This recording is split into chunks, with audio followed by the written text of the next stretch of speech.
আসসালামু আলাইকুম। সম্মানিত সুধী, আমরা সূরা আরাফের 19 নম্বর আয়াত থেকে আলোচনা শুরু করছি ইনশাআল্লাহ। আউযু বিল্লাহি মিনাশ শাইতানির রাজীম। ওয়া আদাম উসকুন আনতা ওয়া যাওজুকাল জান্নাহ। হে আদম, বসবাস করুন আপনি এবং আপনার স্ত্রী জান্নাতে। ফাকুলা, আপনারা উভয় ভক্ষণ করুন, মেন হাইচু শেতুমা, যেখান থেকে আপনাদের মন চায়, কিন্তু ওলা তাকরাবা হাযিহি শাজারাতা, এই গাছের নিকটে যাবেন না। যদি যান ফাতাকুনা মিনাজ জালিমিন, আপনারা উভয় জালেমদের অন্তর্ভুক্ত হবেন। আল্লাহ তাআলা আদম আলাইহিস সালামকে সৃষ্টি করার পরে তাকে জ্ঞান দান করেছেন, ফেরেশতারা সেজদা করেছে। এইসব অনুষ্ঠান পৃথিবীতে হয়েছে।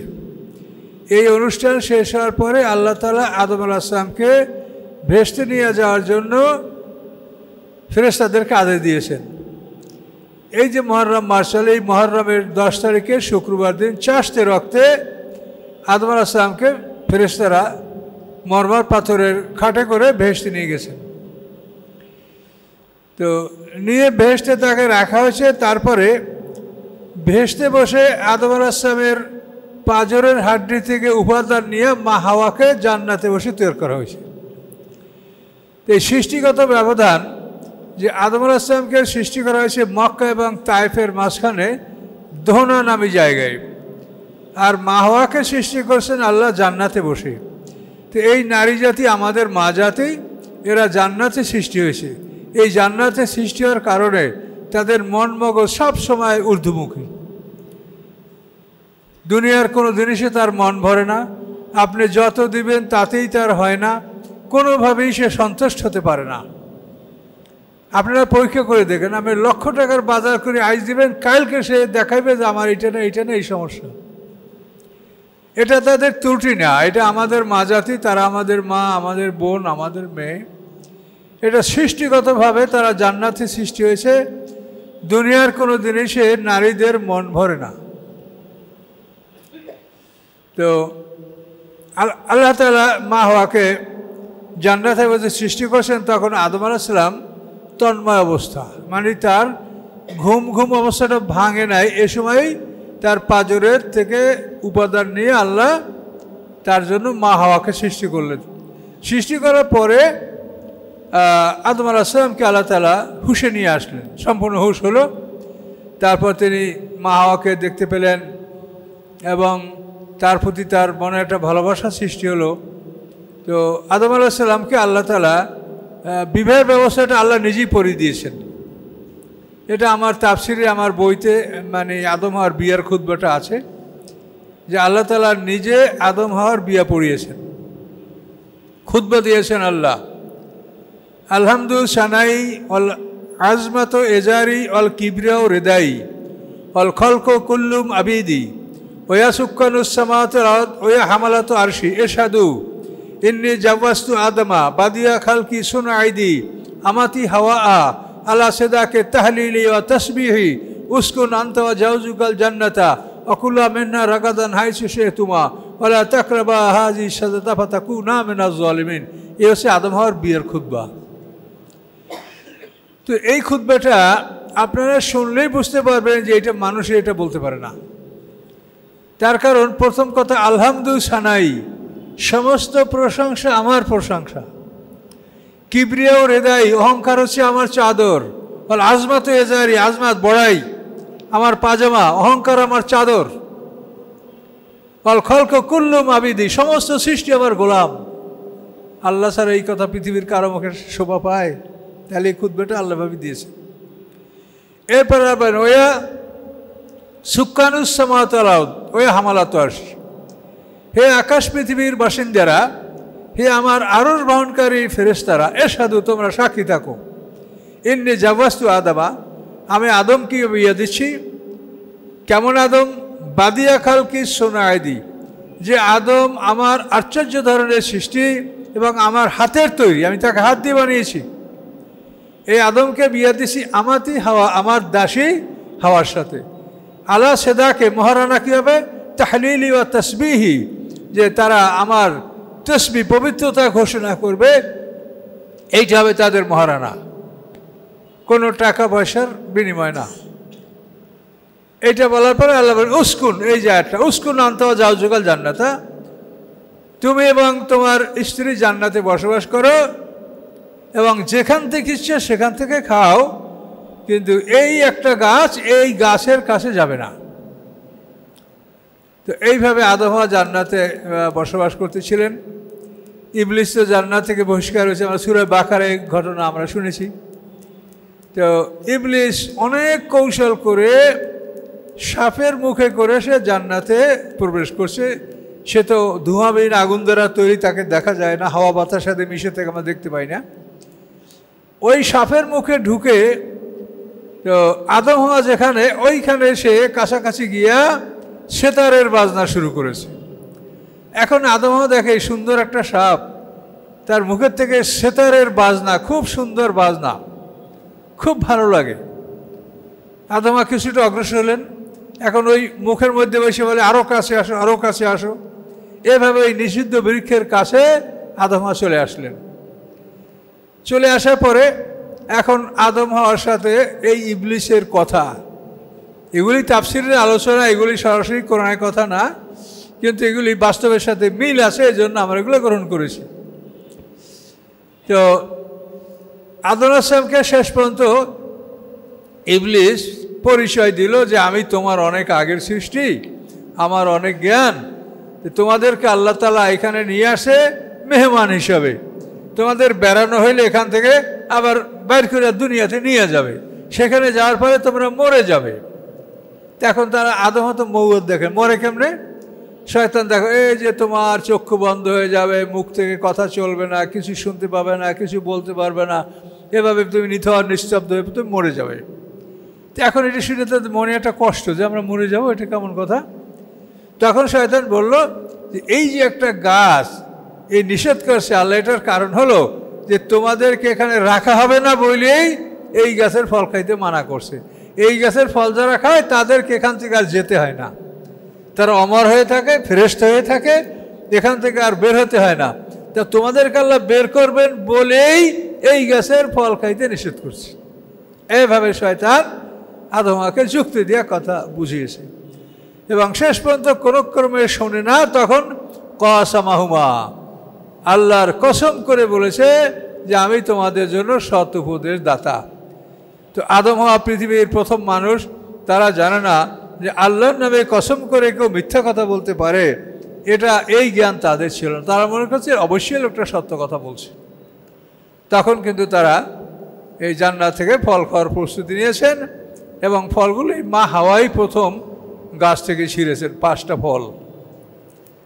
এগুলি ছেড়ার পরে মা হাওয়া একটা ফল খেয়েছেন।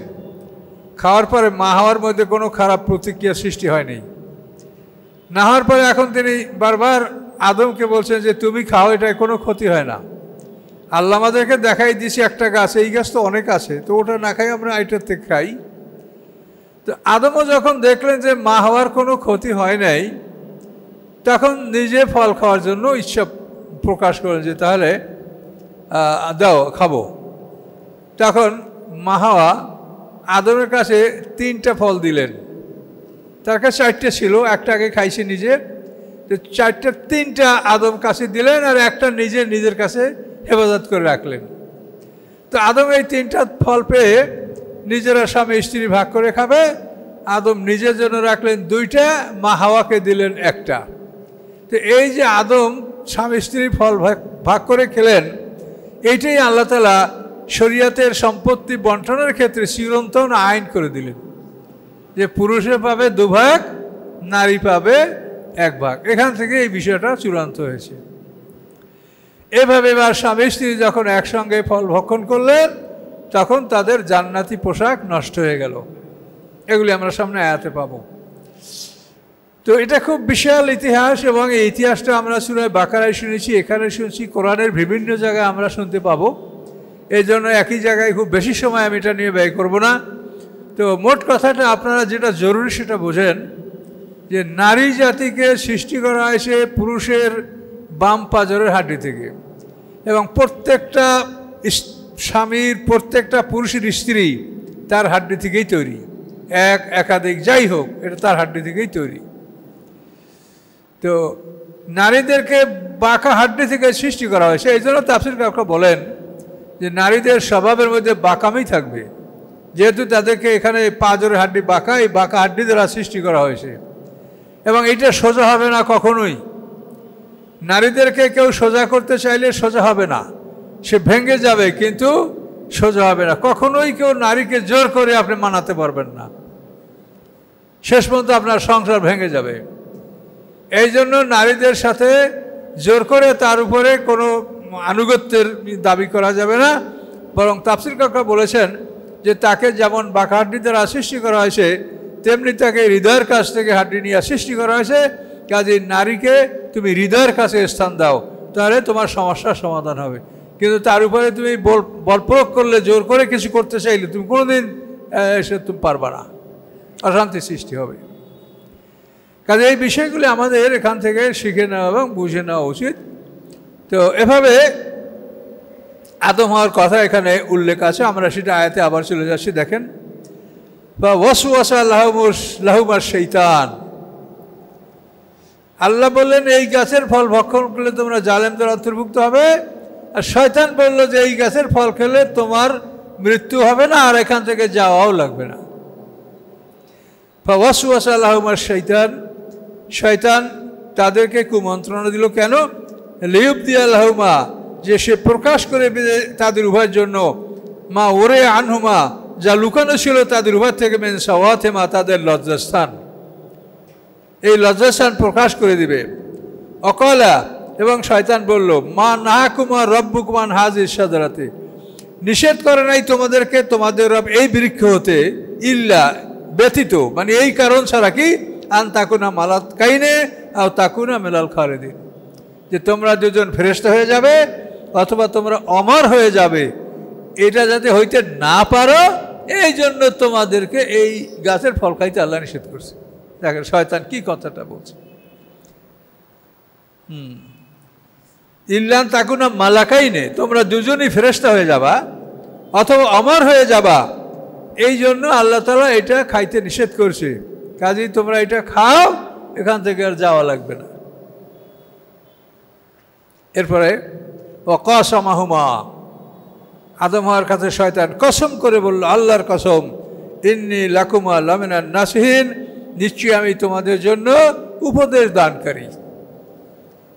আমি উপদেশ দিচ্ছি যে এই গাছের ফল খাইতে মানা করছে কেন, এখানে কোরআনে আপনি পেয়ে গেলেন যে এই গাছের ফল খেলে তোমরা ফেরেশতা হয়ে যাবা অথবা অমর হয়ে যাবা। কাজেই তোমাদেরকে আল্লাহ অমর করবেন না, ফেরেশতা বানাবেন না, এই জন্য মানা করছে, তুমি খাও। কসমাহুমা, কসম করে এগুলো বলল, ইন্নী লাকুমা লামিনান নাসিহিন, নিশ্চয়ই আমি তোমাদের জন্য উপদেশ দাতা। ফাদাল্লাহুমা বিগুরুরিন, অথবা তাদের পদস্খলন ঘটালো ধোকা দিয়া, ধোকা দিয়া শয়তান তাদের পদস্খলন ঘটালো। ফালাম্মা যাআকা শাজারাতা, অতঃপর তারা উভয় যখন ফল ভক্ষণ করলো, বাদাত লাহুমা সাওয়াতুহুমা, প্রকাশ হয়ে গেল তাদের গুপ্তঙ্গ, লজ্জাস্থান প্রকাশ পেয়ে গেল, পোশাক ভেঙে নষ্ট হয়ে গেল। তখন ওরা কী করলো? তাফেকা ইয়াকসিফানি আলাইহিম ওয়ারাকিল জান্নাহ, তখন উভয় বেহেশতের পাতা দিয়ে তাদের লজ্জাস্থান ঢাকতে লাগলো। তো জান্নাতের 3 গাছ, আঞ্জির গাছ, ডুমুর গাছ, এই ডুমুরের বহু প্রকৃতি আছে। আমাদের দেশেও নানা ধরনের ডুমুর আছে, কতগুলি আমরা খাই, কতগুলি তরকারি খাই, পাকলে খাই, বিভিন্ন রকমের ডুমুর আছে। তো জান্নাতের ফল তো অন্যরকমই। তো এই ডুমুর গাছের পাতা, এই পাতা দিয়া আদম হাওয়া লজ্জাস্থান রেখেছেন। আদম আলাইহিস সালাম 3টা পাতা দিয়া লজ্জাস্থান রেখেছেন, আর মা হাওয়া 5টা পাতা ব্যবহার করেছেন। এই জন্য এখান থেকে কাফনের সিদ্ধান্ত হয়ে গেছে যে পুরুষরা কাফন পাবে 3টা আর নারীরা কাফন পাবে 5টা। এই 3 গাছ, জান্নাতের অন্যান্য গাছের গোড়ায় আদম আলাইহিস সালাম গেছে, কিন্তু তারা আদমকে লজ্জা দিয়েছে। হ্যাঁ, তোমরা আল্লাহ নিষিদ্ধ ফল খেয়েছো, এভাবে তারা আদম হাওয়াকে লজ্জা দিয়েছে। কিন্তু ডুমুর গাছ বলেছে আমার কাছে আসো, তখন সে নিজে পাতা ঝেড়ে দিয়েছে। আদমের জন্য 3টা পাতা, মা হাওয়ার জন্য 5টা পাতা, এই পাতা দিয়ে তারা লজ্জাস্থান রেখেছে। ওয়াত্তাফাকা ইয়াকসিফানি আলিম ওয়ারাকাল জান্নাহ, এবং জান্নাতের বৃক্ষের পত্র দ্বারা, পাতা দ্বারা তারা তাদের লজ্জাস্থান ঢেকেছিলেন। ওয়ানাদাহুমা রব্বুহুমা, তখন তাদের রব তাদেরকে ডাক দিয়া বললেন, কি বললেন? আলাম আনহাকুমা আনতিল কুমার সাদরাতে, তোমাদেরকে এই গাছটা থেকে আমি মানা করি নেই?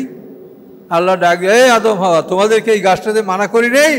ওয়াকুল্লাকুমা, আমি বলি নেই তোমাদেরকে, ইন্না শাইতান লাকুম আদুব্বুম মুবিন, শয়তান তোমাদের জন্য প্রকাশ্য শত্রু?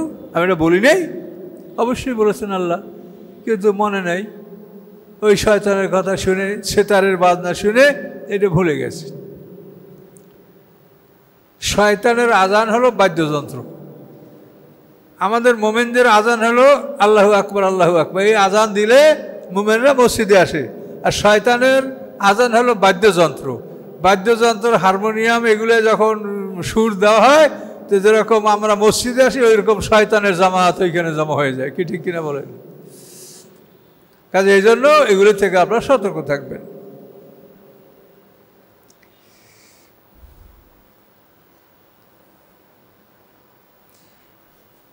শয়তান মানুষের শত্রু। এই শয়তান থেকে বাঁচার জন্য কোনো বডিগার্ড বা অস্ত্র নিয়ে পারা যায়? এর রক্ষা করার একমাত্র উপায় হলো আল্লাহর জিকির। সবসময় আল্লাহকে স্মরণ আপনি করবেন। সুবহানাল্লাহ, আলহামদুলিল্লাহ, লা ইলাহা ইল্লাল্লাহ, আল্লাহু আকবার, সূরা ফাতিহা পড়তে থাকবেন, ইখলাস পড়তে থাকবেন, অন্য অন্য জিকির আছে করবেন। তাহলে শয়তান আপনার এই অন্তরে বসতে পারবে না। আর জিকির ছেড়ে দিলেই কিন্তু ও অন্তরে মাথা দিয়ে চুপ করে একেবারে ফুসফুস করে এত ভালো পরামর্শ দেবে, চুপে চুপে আওয়াজ শুনতে পাবেন না, কিন্তু মনে অনুভব করতে পারবেন যে এই মনে এইটা বলে, এখন অমুক জায়গায় যাওয়া দরকার, এখন অমুক কাজ করা দরকার। এটা মন থেকে আপনি অনুভব করবেন, কিন্তু শুনতে পাবেন না। এর নাম ওয়াসওয়াসা। ওয়াসওয়াসা হলো যে পরামর্শটা শুনতে পাওয়া যায় না, মনে অনুভব করা যায়, এইটা ওয়াসওয়াসা। তো এভাবে যখন তারা বিপদগ্রস্ত হয়ে গেলেন, এখন তারা কি করলেন? কলা, তারা উভয় বললেন, রব্বানা যালামনা আনফুসানা, হে আমাদের রব, আমরা জুলুম করেছি আমাদের নিজদের উপরে। ওয়াল্লাম তাগফির লানা, যদি আপনি আমাদের ক্ষমা না করেন, ওয়া তারহামনা, এবং দয়া না করেন, লানাকুনান্না মিনাল খাসিরিন, তাহলে আমরা ক্ষতিগ্রস্তের অন্তর্ভুক্ত হব। এই দোয়া আদম হাওয়া পড়লেন। তো এই দোয়াটা আল্লাহ তাআলা আদম হাওয়াকে শিখিয়ে দিয়েছেন। তারা দোয়া পাবে কোথায়? এটা সূরা বাকারায় গেছে, ফাতালাক্কা আদমু মির রাব্বি কালিমাতিন, গেছে না? যে আদম হাওয়া আল্লাহর নিকট থেকে কয়েকটা বাণী শিখে নিয়েছিলেন। সেই বাণী উচ্চারণ করে যখন দোয়া করছেন, তখন আল্লাহ তাআলা তাদের গুনাহ মাফ করে দিয়েছে। কোরআনের সব বিষয়গুলি সুন্দর করে আল্লাহ তাআলা বলেছেন।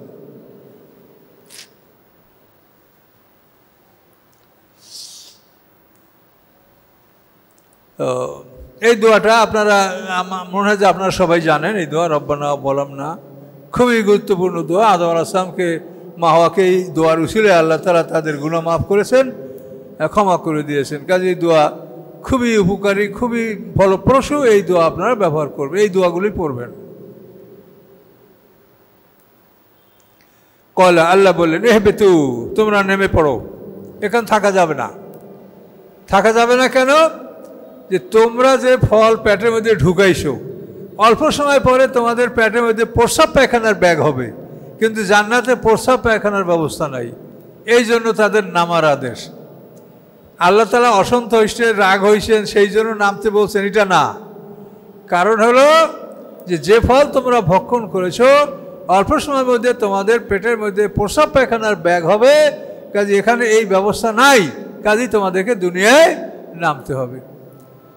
আমরা কিন্তু ছোটোবেলায় কত বক্তাদের ওয়াজ শুনছি, আদম আলাইহিস সালাম একটা গুনাহ করিয়া 350 বছর কাঁদছে, কথা বলতে পারছেন?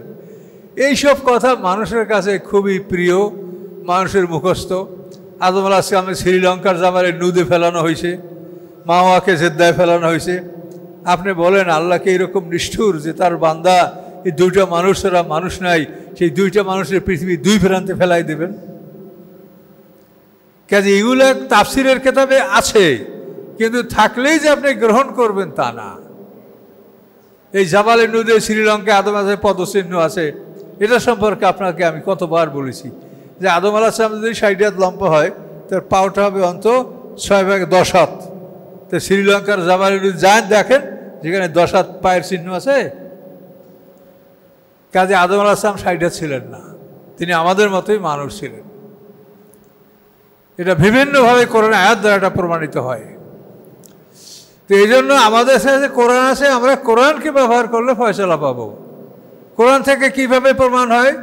মাকামে ইব্রাহিম যেটা কোরআনে বলা আছে, ফিহে আয়াতুম বাইয়িনাতুম মাকাম ইব্রাহিম। কাবা ঘরের মধ্যে অনেকগুলি নিদর্শন আছে, তার মধ্যে আছে মাকাম ইব্রাহিম, অর্থাৎ ইব্রাহিম আলাইহিস সালামের দাঁড়ানোর জায়গা। ইব্রাহিম আলাইহিস সালাম যে পাথরে দাঁড়িয়ে কাবা ঘর নির্মাণ করছেন, পাথরটা তাকে উঠিয়েছে নামিয়েছে লিডের মতো, মানে লিফটের মতো। সেই পাথরে ইব্রাহিম আলাইহিস সালামের একেবারে পায়ের এই গিট পর্যন্ত পদচিহ্ন এরকম দাবানো পাথরের মধ্যে। সেই পা দুইটা দেখেন যে আমাদের মানুষের মতো। আবার রাসূল সাল্লাল্লাহু আলাইহি ওয়াসাল্লাম বলছেন, মিরাজ থেকে আসার পরে সাহাবীরা জিজ্ঞাসা করে, ইয়া রাসূলুল্লাহ, ইব্রাহিম আলাইহিস সালাম কেমন দেখলেন? এই তো তার বলছে নিজের দিকে, তোমার সাথীকে দেখো, অর্থাৎ আমি মুহাম্মদ সাল্লাম, আমি যেরকম ইব্রাহিম আলাইহিস সালাম এরকম ছিলেন। তাহলে আদম আলাইহিস সালাম থেকে 3500 বছর পরে ইব্রাহিম আলাইহিস সালাম, ইব্রাহিম আলাইহিস সালামের 3500 বছরে আমাদের মুহাম্মদ সাল্লাল্লাহু আলাইহি ওয়াসাল্লাম। এখন মুহাম্মদ সাল্লাম আর ইব্রাহিম আলাইহিস সালাম যে একই মানুষ হয়, তাহলে কশ্চিনকালেও আদম আলাইহিস সালাম 60 হাত লম্বা, এটা হতে পারে না। এটা অবিশ্বাস্য কথা। কত যুক্তি আর কোরআনে আছে। কাবাঘর ফেরেশতারা বানিয়েছে আদম সৃষ্টি 2000 বছর আগে। সেই কাবাঘর নূহ আলাইহিস সালামের প্লাবনে ধ্বংস হয়ে গেছিল। এরপরে ইব্রাহিম আলাইহিস সালাম ছেলে ইসমাইল আলাইহিস সালামের নির্বাসন দেওয়ার পরে, ইসমাইল আলাইহিস সালাম সেখানে বড় হওয়ার পরে আল্লাহ পিতা পুত্রকে কাবাঘর বানাবার আদেশ দিলেন। তখন ফেরেশতারা ইব্রাহিম আলাইহিস সালামের জন্য কাবাঘরে ভিত বাইর করে দিলেন। ওয়াইজ বাবু আনাল ইব্রাহিম মাকান আল বাইতে, কোরআনের আয়াত। সেই ভিতটা বাইর করে দিলেন, সেই ভিতের উপরে ইব্রাহিম আলাইহিস সালাম কাবা নির্মাণ করলেন। সেই কাবা হলো 20/12। তাহলে একটা মানুষ যদি 60 হাত লম্বা হয়, তো তার 20/12 তার ইবাদত ঘরে হতে পারে? 60 হাজারটা লম্বা মানুষ 20/12 একটা ঘরের সামনে দাঁড়ায়, ঘরটা তো হাঁটুর নিচে থাকবে। কিন্তু আলেমরা এগুলো চিন্তা করবে না, এরা হাদিসে পাইছে। আরে বাবা, হাদিস তো আমরাও মানি, কিন্তু কোরআনের খেলাফ কিনা, হাদিসটা বাস্তবের সাথে মিলে কিনা, এটা দেখে শুনে নিতে হবে। হাদিস তো আর কোরআন না, কোরআন হলো লারাই বাফি, তুমি বুঝলেও ঠিক আর না বুঝলেও ঠিক, মানতেই হবে। কিন্তু হাদিস তো তা না। কিন্তু এই বিষয়টা নিয়ে আলেমরা অযথাই ঝগড়া করে, এবং তারা যেটা করে এটা সীমা লঙ্ঘন। তার কারণ আল্লাহ বলছে তুমি মানুষকে জানাইয়া দাও, আল্লাহকে ওরে মানাতে বলেন নাই। কথাটা আবার বলে একটু বোঝেন। আল্লাহ বলছে তুমি জানাইয়া দাও, মানাতে বলেন নাই। আলাইকাল বালাগ ও আলাইনাল হিসাব। আল্লাহ বলছেন তোমার, হে রাসূল, তোমার কাজ হলো পৌঁছিয়ে দেওয়া, আর আমার কাজ হলো হিসাব নেওয়া। তোমাকে মানাতে হবে না। নুন রাশি আপনি মানেন না, আপনাকে মানাতে বলছে নাকি কেউ যে আপনি না মানলে মানান? পৃথিবীতে 800 কোটি মানুষ, কয়জনকে মানাবেন? কাজে এটা তো মানাতে বলা হয় না, আপনাকে প্রচার করতে বলা হয়েছে, আপনি প্রচার করে দেন। আসলে কি জানেন, মানুষ কোরআন থেকে দূরে সরলে তার যে জ্ঞান, এই জ্ঞানের কোনো মূল্য নেই। এই জ্ঞান আবর্জনা, কিচ্ছু মূল্য নেই এর। কোরআনের সাথে সম্পর্ক রেখে কথা বলবেন, তখন এটা হবে আপনার বিশুদ্ধ কথা, এটা হবে জ্ঞানের কথা। তাহলে এখন দেখেন, আপনি কোথাও প্রমাণ করতে পারবেন না যে একটা মানুষ যদি 60 হাত লম্বা হয়, তাহলে তার জন্য ইবাদতের ঘরটা অন্তত 300 হাত বাই 200 হাত হওয়া লাগবে। তাহলে আদম আলাইহিস সালামের যুগে কি কাবা ঘর 300 হাত বাই 200 হাত ছিল? আদম আলাইহিস সালামের সৃষ্টি 2000 বছর আগে কাবা আল্লাহ ফেরেশতাদের দ্বারা করেছে। বাইতুল মামুরের ছায়া বরাবর পৃথিবীতে কাবাতের ঘর নির্মাণ করা হয়েছে। বাইতুল মামুর হলো ফেরেশতাদের কিবলা, কিন্তু সেই কাবা হলো 20/12। তাহলে 20/12 যখন একটা কাবা ঘর, একটা ঘর, তখন সেই ঘরের ইবাদতকারী বান্দা 60 হাত লম্বা হতে পারে না। কেন আপনারা আলেমরা এইগুলো দেখেন না কোরআন থেকে? কাজে আল্লাহ তাআলা দেখতে বলেছে, তাফাক্কুর করতে বলেছে, চিন্তা ভাবনা করতে বলেছে। আপনি পাইলেই একেবারে বলবেন সেটা হলো কোরআন, নিঃসন্দেহ।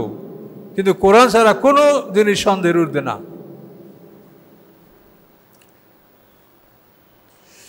এখন আল্লাহ কি বললেন দেখেন, কলা হাবিতু, নেমে যাও, বাযুকুমলে বাযেন আদু, তোমরা একে অপরের শত্রু হবে। এক হলো শয়তানের পরামর্শে তোমরা এই ফল খাইছো, শয়তান এবং তোমরা একে অপরের শত্রু হবে, আর তোমরা নিজেরাও একে অপরের শত্রু হবে। আজকে পৃথিবীর মানুষের শত্রু মানুষ, আদম আলাইহিস সালাম থেকেই তার ছেলে মেয়েদের মধ্যে হাবিল কাবিল একজন অন্যজনকে খুন করে ফেলালো, তাহলে তোমরা একে অপরের শত্রু হবে, এ কথাটা সত্য। আজকে পৃথিবীতে ভাই ভাইকে খুন করে, আপনজনকে ঠকায়, জুলুম অত্যাচার করে। তা আল্লাহ বলেন তোমরা নেমে যাও, তোমাদের একে অপরের শত্রু হবে। আর জেনে রাখো ওয়ালাকুম ফিল আরদি মুস্তাকাররুন, পৃথিবীতে তোমাদের জন্য রয়েছে ঠিকানা, বাসস্থান, মাতাউন ইলাহিন, এবং নির্দিষ্ট সময়ের জন্য জীবন সামগ্রী। নির্দিষ্ট সময় পৃথিবী বসবাস করবে, এই জন্য তোমাদের যে provision of life, sustenance of life যেটা প্রয়োজন, সেটা তুমি পৃথিবীতে পাবে। কলা আল্লাহ বলেন ফিহা তাহিউন ও ফিহা তামুতুন, এই পৃথিবীতেই তোমরা জীবিত থাকবে, এখানেই তোমাদের মৃত্যু হবে। অমেনা তুখরাজুন, এবং এই পৃথিবীতেই তোমাদেরকে বের করা হবে। মৃত্যুর পরে যে যে অবস্থায় আমরা থাকি না কেন, পদার্থের সাথে বিলীন হয়ে যাবে, এবং নফস এবং রুহু এটা আল্লাহর হেফাজতে থাকবে।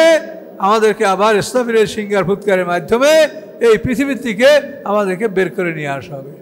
কিয়ামত পর্ব আপনারা আলাদা শুনবেন, বিশাল আলোচনা আছে আমার, ইউটিউবে দেখবেন। তা আল্লাহ বললেন ফিহা তাহিউন ওয়া ফিহা তামুতুন, এই পৃথিবীতে তোমরা জীবিত থাকবে, পৃথিবীতে তোমরা মৃত্যুবরণ করবে, পৃথিবীর থেকে তোমাদেরকে আবার বের করা হবে। ইয়া বানি আদমা কদ আনজালা আলাইকুম লিবাসান ইউয়ারি সাওয়াতিকুম ওয়া রিশা, হে আদম সন্তান, অবশ্যই নাজেল করেছি তোমাদের উপরে আমি পোশাক। এই যে পোশাক আমরা পরছি, এটা আল্লাহ নাজেল করেছেন আমাদের জন্য। কি দিয়ে পোশাক তৈরি হবে, কিভাবে, সব আল্লাহ নাজেল করেছেন। ইউয়ারি সাওয়াতিকুম, এই পোশাক তোমাদের লজ্জাস্থানকে ঢাকবে, বা রিশা, এবং সৌন্দর্য বর্ধন করবে। লজ্জাস্থানও ঢাকবে, সৌন্দর্য বর্ধন করবে। ও লেবাসুত তাকওয়া জালিকা খায়ের, আর রক্ষাবাসক পোশাক এটা হচ্ছে উত্তম। রক্ষাবাসক পোশাক কোনটা? রক্ষাবাসক পোশাক হলো যে পোশাক পরে মানুষ যুদ্ধ করে, এটা হলো রক্ষাবাসক পোশাক, লেবাসুত তাকওয়া। কিন্তু আমরা ছোটকালে কি পড়ছি, লেবাসুত তাকওয়া মানে লম্বা জামা, সুন্নতি জামা, এইসব। কিন্তু লেবাসুত তাকওয়া মানে লম্বা জামা না, এই লম্বা খাটো জামা এটা হলো পৃথিবীর বিভিন্ন অঞ্চলের পোশাক। আরবের লোকেরা আবু জাহেলও দেখেন ওই লম্বা জামাই পরছে, এটা মনে করে না যে সাহাবি ছিল লম্বা জামা পরছে, কিন্তু যারা সাহাবিদের বিরুদ্ধে লড়াই করছে তারাও লম্বা জামাই পরছে। পাঠানরা পাগড়ি পরে, জীবনে যে আল্লাহরকে একটা সেজদা দেয় না, তার মাথাও সবসময় পাগড়ি থাকে, এটা তাদের পোশাক। কিন্তু এই লেবাস পোশাক, এটার ব্যাপারে আপনি শরীয়তের নির্ধারিত আইন নেই। শরীয়ত যেটা বলছে যে লেবাস তোমার লজ্জাস্থান ঢাকবে, সৌন্দর্য বর্ধন করবে, এইটাই তোমার লেবাস। যে পোশাকে তোমার লজ্জাস্থান ঢাকবে, তোমার সৌন্দর্য বর্ধন করবে, এটা হলো তোমার কমন পোশাক, লেবাসুল সিনাত। আর একটা লেবাস হলো লেবাসুত তাকওয়া। এই লেবাসুত তাকওয়াটা আমি আয়াত বলে হুজুর হয়তো বলতে পারেন সূরার নাম্বারটা। তো আল্লাহু জাআলা লাকুম মিম্মা খালাকা জিলালা ওয়া জাআলা লাকুম মিনাল জিবালি আকনানা ওয়া জাআলা লাকুম সারাবিলা তাকিকুমুল হাররা ওয়া সারাবিলা তাকিকুম বাসাকুম। এটা সূরার নাম হলো নাকি? নাম হলে, আর নাম হলো 80 নম্বর আয়াত। তো সারাবিলা তাকিকুম বাসাকুম, তোমাদের জন্য বড় জামা আবিষ্কার করছি যেটা তোমাদেরকে যুদ্ধের সময় রক্ষা করবে। কোরআনের আয়াতই আছে। এটা মনে করবেন না যে লেবাসুত তাকওয়া আমি যুদ্ধের পোশাক বললাম, কোথা থেকে বললাম, কোরআনেই আছে, সূরা নামলে এই আয়াত আছে। সারাবিলা তাকিকুমুল হাররা, পোশাক তোমাদেরকে গরম থেকে বাঁচায়, বা সারাবিলা তাকিকুম বাসাকুম, এবং তোমাদের বড় বড় জামা, এগুলি যুদ্ধের পোশাক, এগুলি তোমাদেরকে যুদ্ধক্ষেত্রে রক্ষা করে। এবং এই যুদ্ধের পোশাকগুলি সাধারণ যে পোশাক, এটা নিয়ম হলো যে আপনি নিষ্পে শাক পরেন, আর এই যুদ্ধের পোশাকগুলি পা ঢেকে আপনাকে পরতে বলা হয়েছে, এটাও কোরআনে বলা আছে। দাউদ আলাইহিস সালামকে যেখানে লোহার পোশাক, লৌহ বর্ম বানাতে বলেছেন আল্লাহ তাআলা, এই লৌহ বর্ম এটা বানিয়েছেন দাউদ আলাইহিস সালাম।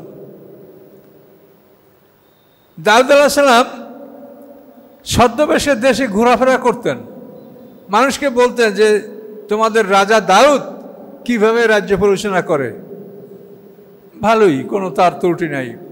কিন্তু একদিন এক ফেরেশতা আল্লাহ পাঠাইছেন ওই মানুষের মধ্যে। দাউদ আলাইহিস সালাম ফেরেশতাকে জিজ্ঞাসা করে, তোমাদের রাজা দাউদ কীরকম দেশ পরিচালনা করে ছদ্মবেশে, সে যে রাজা সেটা জানে না কেউ। এখন ওই ফেরেশতা বলে যে সবই ভালো, একটা অসুবিধা আছে। বলে কি? তখন দাউদ কাঁপাচ্ছে, একটা অসুবিধা কি? বলে দাউদ আলাইহিস সালাম রাষ্ট্রীয় ট্রেজারি থেকে বেতন ভাতা গ্রহণ করে, এইটা না করে যদি সে নিজে কোনো কাজ করে সেই কাজের মাধ্যমে সংসার পরিচালনা করে, এটা তার জন্য ভালো হতো। তখন দাউদ আলাইহিস সালাম আল্লাহর কাছে দোয়া করলেন যে আল্লাহ, আপনি আমাকে এমন একটা কাজের ব্যবস্থা করে দেন যে কাজের মাধ্যমে আমার জীবিকা হয়, আমার যেন রাষ্ট্রীয় তহবিল থেকে ভাতা গ্রহণ করতে না হয়।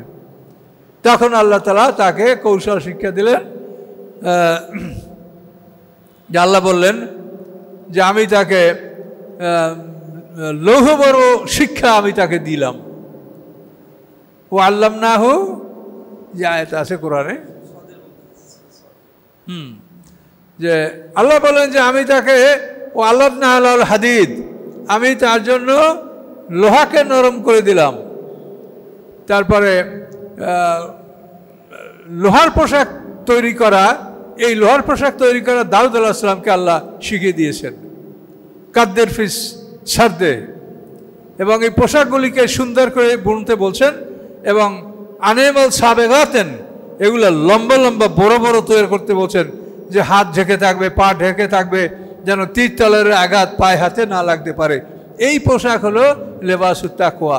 আল্লাহর কাছে প্রিয় আমল হলো জিহাদ ফি সাবিলিল্লাহ, আর এই আমলে যে পোশাক ব্যবহার করা হয় এই পোশাকটা লেবাসুত তাকওয়া। এই পোশাকটাকে আল্লাহ বলছেন জালিকা খায়ের, এই পোশাকটা উত্তম। ও আল্লামনাহু সুনাতা লাবুসিল লাকুম লিতুহসিনাকুম মিন বাসি, এই হলো আয়াত।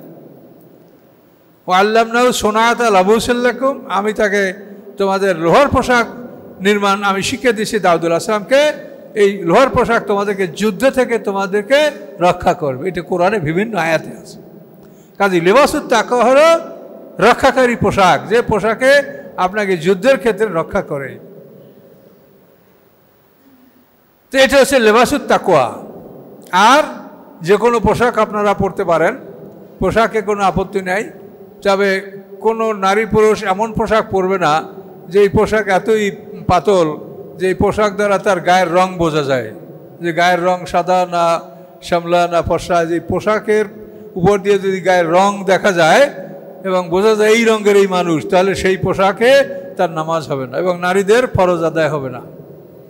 কাজেই পোশাকের মধ্যে একটা স্ট্যান্ডার্ড থাকবে, যে পোশাকে তার সতর ঢাকবে এবং সৌন্দর্য বর্ধন করবে, এইরকম পোশাক আপনাকে পরতে হবে। আর পোশাকটা যেন গিরার নিচে না যায়, তার কারণ আগের যুগে জাহিলিয়াতে অহংকারী যারা, বড় বড় অহংকার যাদের, তারা কিন্তু এই পোশাক পরতো যে পায়ের পিছন থেকে 1 ফুট 2 ফুট লম্বা কাপড় ঝুলানো থাকতো, হেঁটে যাবে জুতা পায়ে থাকবে, তাদের বালুর মধ্যে হাঁটবে, পদচিহ্নটা মিটে যাবে, কে গেল তার পায়ের চিহ্ন কি এটা কেউ ধরতে পারে। এইভাবে তারা লম্বা আসলওয়ালা চাদর পরতো, তাকাব্বরি করে, অহংকারী করে। আল্লাহ এটা নিষেধ করছে যে এইভাবে লম্বা চাদর পরলে তোমার কাপড় নাপাক হয়ে যেতে পারে, কাজেই তুমি গিরার উপরে কাপড় পরবে। এগুলি কোরআনের নির্দেশ আছে।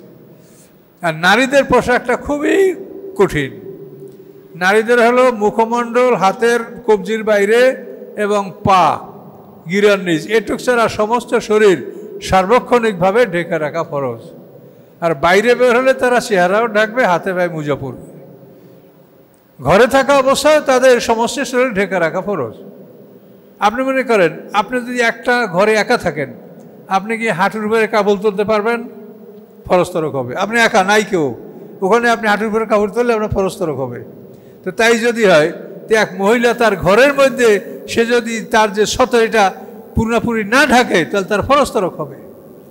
কাজে নারীদের পোশাকটা একটা ভয়ঙ্কর ব্যাপার। এর চাইতে কঠিন কোনো আমল নারীদের জীবনে নাই। রোজা বলেন, নামাজ বলেন, যাই বলেন, তাদের পোশাকটাই হলো সর্বদান কঠিন একটা পালনীয় ব্যাপার, যেটা আমার মনে হয় না যে শতকরা একটা নারীও এটা পালন করে। নারীদের পোশাকের ব্যাপারে সতর্ক হবেন। এবং নামাজে আপনারা পোশাক পরবেন, এই পোশাকে যতটুক ঢাকা ফরজ, যার নারীর কথা বলি, পুরুষের তো এই নারী এ হতে এই পর্যন্ত। আর পায়ের ব্যাপারে নারীদের পোশাকের ব্যাপারে বলা হয়েছে যে নামাজের সময় তারা পাও ঢাকবে, পা ঢেকে দাঁড়াবে। তো এই যেটা ফরজ এইতে এই একটা অঙ্গ, এইটা যদি 4 ভাগের 1 ভাগ পোশাক মুক্ত হয় নামাজের সময়, তাহলে তার নামাজ হবে না, নামাজ ছুটে যাবে। এখন যেসব নারীরা শাড়ি পরে বা ঢিলা পোশাক পরে, এই হাত তুলবে, হাত নামাবে, ওঠা বসা করবে, তো এখান যদি এই পর্যন্ত হাত পোশাক মুক্ত হয়ে যায় তো তার নামাজই হবে না। তাহলে নারীদের পোশাকে কত সতর্কতা অবলম্বন করতে হবে দেখেন তো। কাজে এই জন্য নারীদের পোশাকের ব্যাপারে যথেষ্ট সতর্কতা অবলম্বন করতে হবে এবং বাল্যকাল থেকে এগুলো প্রশিক্ষণ দিতে হবে। তা নাহলে হঠাৎ করে এটা যদি নারীদেরকে এগুলো বলা হয় তাহলে মনে হবে যেন পোশাক না যেন জেলখানা। আর এটার অভ্যাস না করলে এটা নারীরা পালন করতে পারবে না। খুবই সতর্ক হতে হবে।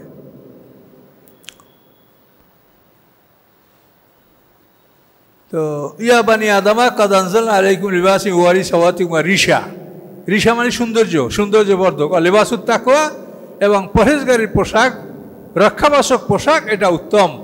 যালিকা মিন আয়াতিল্লাহ, এগুলি আল্লাহর আয়াতসমূহ। লাআল্লাহুম ইয়াযাক্কারুন, সম্ভবত মানুষেরা উপদেশ গ্রহণ করবে। এবং থাকলো অনেক কথা হয়েছে, তো মনে রাখবেন। লাআল্লাহুম ইয়াযাক্কারুন আয়াত হলো যে 26 পর্যন্ত। যেখানে কথা বেশি সেখানে একটু আয়াত কম আগাবে। আস্তাগফিরুল্লাহাল্লাযী লা ইলাহা ইল্লা হুয়াল হাইয়ুল কাইয়্যুম ওয়া আতুবু ইলাইহি লা হাওলা ওয়া লা কুওয়াতা ইল্লা বিল্লাহিল আলিয়্যিল আযীম। আল্লাহুম্মা সাল্লি আলা মুহাম্মাদিন ওয়া আলা আলি মুহাম্মাদিন কামা সাল্লাইতা আলা ইব্রাহিম ওয়া আলা আলি ইব্রাহিম ইন্নাকা হামিদুম মাজিদ। আল্লাহুম্মা বারিক আলা মুহাম্মাদিন ওয়া আলা আলি মুহাম্মাদিন কামা বারাকতা আলা ইব্রাহিম ওয়া আলা আলি ইব্রাহিম ইন্নাকা হামিদুম মাজিদ। اللهم آمين. ربنا ظلمنا أنفسنا وإن لم تغفر لنا وترحمنا لنكونن من الخاسرين. ربنا لا تزغ قلوبنا بعد إذ هديتنا وهب لنا من لدنك رحمة إنك أنت الوهاب. মুয়াজ্জিন সাহেবের শ্বশুর মারা গেছে। আল্লাহ আপনার সবার জন্যই, আল্লাহ আপনি সবাইকে ক্ষমা করেন। আমাদের আত্মীয়স্বজন কবরে আছে, অন্যান্য সবাইরই আমাদের আত্মীয়স্বজন কবরে, সবাইকে আপনি মাফ করেন। আর মুয়াজ্জিন সাহেব মজলিসের খাদেম, আল্লাহ তার শ্বশুর মা গেছে, তার জন্য আমরা দোয়া করছি, আল্লাহ তাকে আপনি মাফ করে দিয়েন। আল্লাহ ইয়া রাব্বুল আলামিন, আল্লাহ আপনি আমাদের সকলের অন্তর্যামী, সকলের দিলের ন্যাক মাকসুদ পুরা করে দেন। সকলের বিমার আদার অসুখ অসুখ ব্যারাম পীড়া, এর থেকে আমাদের সকলকে আপনি হেফাজত করুন। আল্লাহ ইয়া রাব্বুল আলামিন, কোরআনের দিকে মানুষের মনকে ঝুঁকিয়ে দেন। আল্লাহ ইয়া রাব্বুল আলামিন, আল্লাহ আপনি আমাদের দয়া করেন। আল্লাহ ربنا تقبل منا إنك أنت السميع العليم وتب علينا إنك أنت التواب الرحيم. سبحان ربك رب العزة عما يصفون، سلام على المرسلين، الحمد لله رب العالمين. السلام عليكم.